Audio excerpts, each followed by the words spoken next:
Before the days of countless Street Fighter II variations, Capcom actually made a whole slew of other good games, and while Street Fighter II was undoubtedly a massive success for the arcade giants, they refused to rest on their laurels and continued to release other games to the public. Knights of the Round was another brilliant game by Capcom, but unfortunately, Knights of the Round was also a game that always got unfairly compared to Sega's Golden Axe. And why was that, you might ask? Why was this game compared to Golden Axe? To casual gamers, it looked like a Golden Axe clone. But that is a little like saying Final Fight is a Double Dragon clone, or R-Type is a Scramble clone. And many game magazines also compared it to Golden Axe, mainly as it was a beat 'em up with swords. But you cannot and should not make that comparison, even though in itself it is a tricky thing to do, and every time I do, I will make a donation to the local animal shelter. Knights of the Round is a 1992 beat 'em up video game based loosely on the legend of King Arthur and the Knights of the Round Table. The game features an action role-playing video game-like level advancement system, with fighters automatically being upgraded to new weapons and armour as they advance through the game. The gameplay is similar to other Capcom beat-em-ups, such as Final Fight. There are 7 stages, each with its own boss, and a variety of generic enemies that try to stop the player's progression. The fights rely strongly on the blocking ability, which is triggered by pressing the attack button, then pressing the joystick button away as the opponent strikes. If successful, the player gains a few seconds of invincibility with which to counter-attack, but if no one strikes the player's character while holding a block, they will tire and drop their guard, making them vulnerable to attack. Blocking is useful in certain cases, since some bosses will be vulnerable only after their attack has been blocked by the player, but to be honest, blocking is not essential for progression in the game, and I rarely used it whenever I played it. Good old fashioned button bashing always seemed to work well for me back in the day. As in most beat 'em ups, a desperation attack is performed by pressing both the attack and jump buttons simultaneously. This kills off most enemies on the screen, but the player loses a little bit of health every time they use it.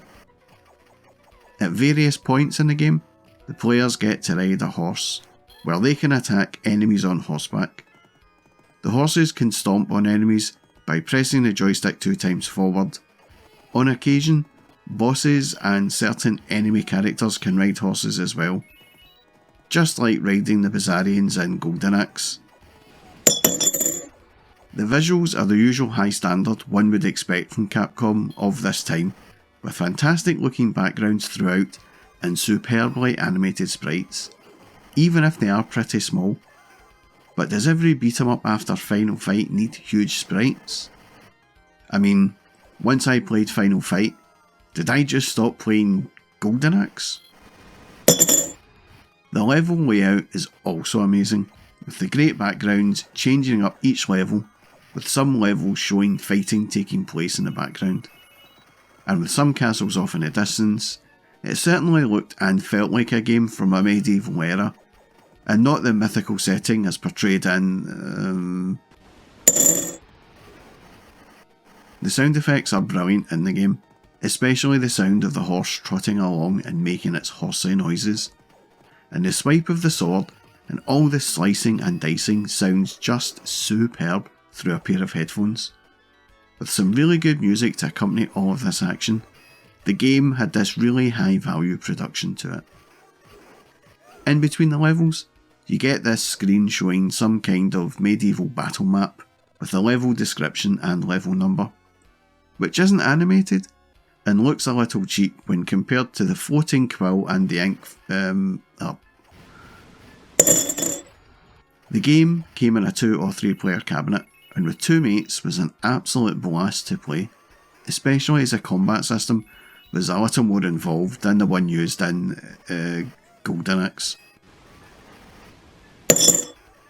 And the fact that two mates could join in instead of just one with Golden Axe just made this a more enjoyable experience to play in the arcades. The levelling up system was brilliant, as power-ups no longer became temporary, but still the game presented a good challenge. The pacing of the action, however, was not as slick or as fast-paced as... Damn it! And at times it felt like certain sections of the game were maybe drawn out a little longer than they should be, and with 7 levels to conquer, stamina began to play its part as you struggled to make it to the end of the game, which took about an hour's playtime on average. But compared to other beat-em-ups, you certainly got good value for money, as some games could be beat in less than 14 minutes like... The belt scroll beat-em-up was one of my all-time favourite genres, and I would always give one a go. But in the UK at that time, arcades were full of Street Fighter 2, and games like Knights of the Round were hard to find. But the Lagoon Leisure Centre in Paisley had this game in the main reception, which was very fitting as it replaced another game. I really enjoyed Knights of the Round a lot in the arcade, and as it was a Capcom game, I was hopeful that I would be able to pick it up for the SNES at some point. Capcom had ported over a lot of arcade games recently to the SNES, but when it came to beat-em-ups, there was always a problem.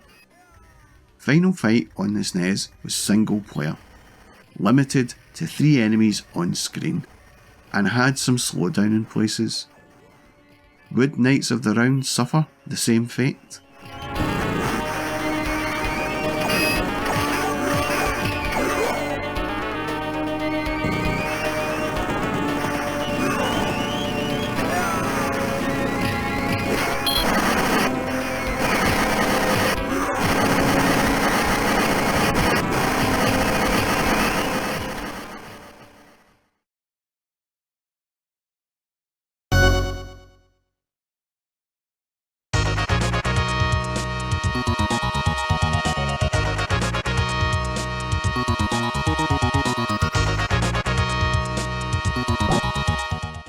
This port of Knights of the Round on the SNES never came out to about 1994, so it was already a few years old by that point, but to be honest, I thought the wait was worth it.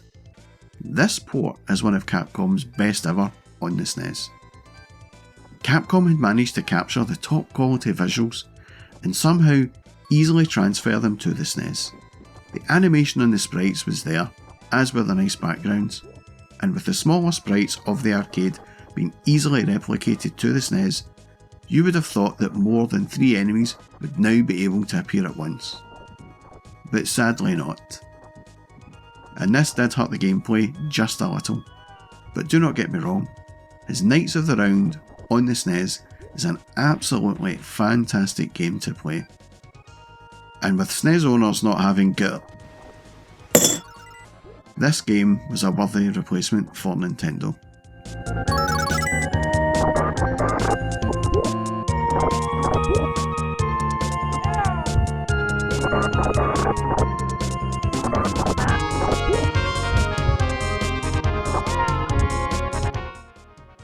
The sound as well was pretty much spot on to the arcade, with the rather excellent sound effects and great tunes being faithfully replicated.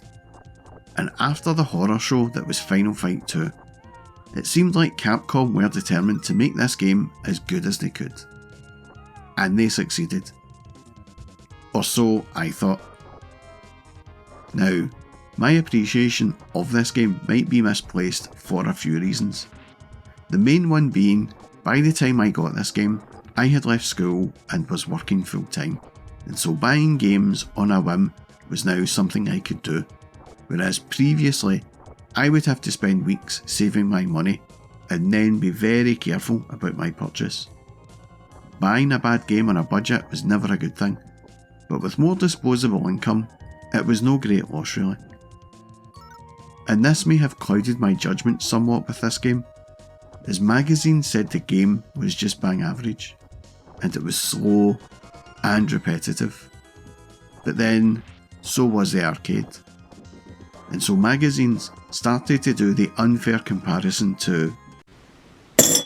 What I can say from my personal experience is this: even with only 3 enemies on screen at once, and obviously being limited to a 2-player, my mates and I all loved this game.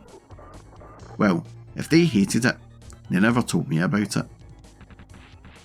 This was one of Capcom's finest hours on the SNES in my opinion, but as it was not widely praised by critics, it was not a massive success in terms of sales. And that has now led to it being very pricey indeed on eBay and in retro game stores. But if you can, I would say you should definitely give it a go on the SNES or on MAME. It doesn't matter, as both are absolutely excellent. And that was my look back at Knights of the Round. If you like this video, then please do give me a sub and a thumbs up, or maybe even a comment or two below about your memories of Knights of the Round on any format. And a massive thank you as always to everyone who has commented on or subscribed to my channel. Your feedback and support really does go a long way in helping the channel grow, and I do appreciate all of the feedback. So it's a massive thank you from me. And that's all from me folks. Thanks for watching.